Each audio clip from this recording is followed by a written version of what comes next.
All right, picture this. You're in the middle of an argument, voices are raised, tensions are high, and someone just brought up something you did from 2017 that you thought everyone forgot about. We've all been there. But listen, Conflict doesn't have to feel like the end of the world or the end of a relationship.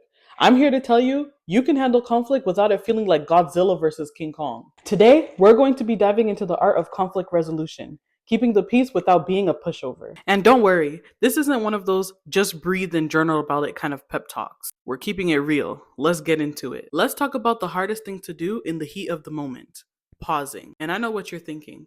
Pause? I've got the receipts and I'm ready to fire back. But wait, trust me, nothing comes good from responding while your brain is still in fight or flight mode. When you feel the heat rising, take a moment. Take a breath. Go sip some water. This little pause keeps you from saying something like, oh yeah? Well, your outfit was weak last Christmas. because trust me, that's a one-way ticket to a ruined relationship. Here's the thing. In most arguments, everyone just wants to be heard. So instead of waiting for your turn to talk, or worse, rehearsing your clapback in your head, try actually listening. I feel like you never prioritize our plans. Okay, I hear you. Can you tell me more about why you feel that way? What is the translation that you got from all that? You're emotionally mature. Seriously though, listening doesn't mean that you agree. It just means that you care enough to hear their perspective. And sometimes understanding where they're coming from will make you go, oh, maybe they do have a point. Now, it's your turn to talk, but say only what you need to say. Don't add that extra hit of sarcasm or passive aggressiveness. Now is not the time for, Well, I guess I'll stop caring then because it seems like I can never do anything right. nope, nope, we're not doing that. Instead, use I statements. Like, I feel upset when I feel overlooked.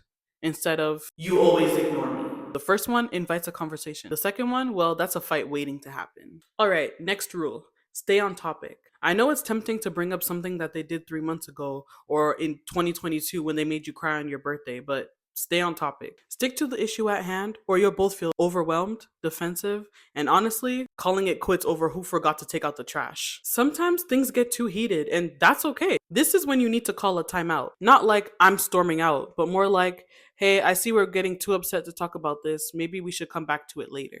This isn't avoidance, it's strategy. It gives both of you time to sit down, cool off, and process instead of saying things that you're going to regret later. Because let's be honest, saying I didn't mean that doesn't erase the damage. If you're in the wrong, which you are sometimes, apologize. And I don't mean a petty, I'm sorry you feel that way type of apology. A real, genuine, I messed up and I'm sorry. apology. Own your part in the conflict, even if it's just 10%. A little accountability goes a long way in repairing trust in a relationship.